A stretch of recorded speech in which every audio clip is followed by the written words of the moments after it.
In problem 23, they've given us a function right here, 4e to the x minus x cubed, and they're asking us to find f triple prime of negative 3. So, can't find f triple prime of negative 3 until we find f triple prime of x. So we got to find our first derivative, then our second, then our third, and then we'll go ahead and stick in the negative 3. So here we go. Derivative of 4 times e to the x, well, the constant multiple rule says just bring down the 4, and the derivative of e to the x is just e to the x.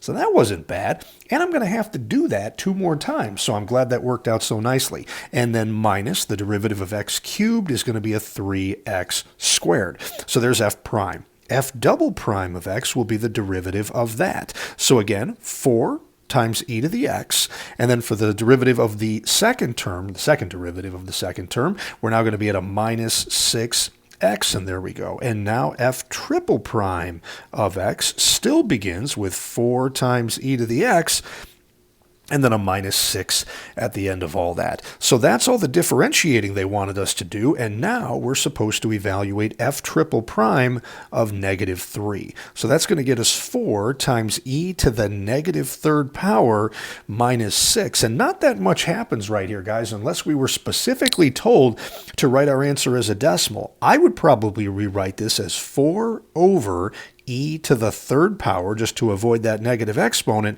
and a minus 6 at the end of all that. And I'm pretty comfortable with that answer right there. Now, if you needed it written out another way, I'm just going to my calculator right here and typing that in, 4e to the negative third power, and then a minus 6 at the end of all that. I ended up with a negative 5 point, and that would be an 801 if we were rounding it to the nearest thousandth. But I'm actually more comfortable with this answer right over here, as that one's 100% exactly right. So I like that one better than the decimal there. So that's 23.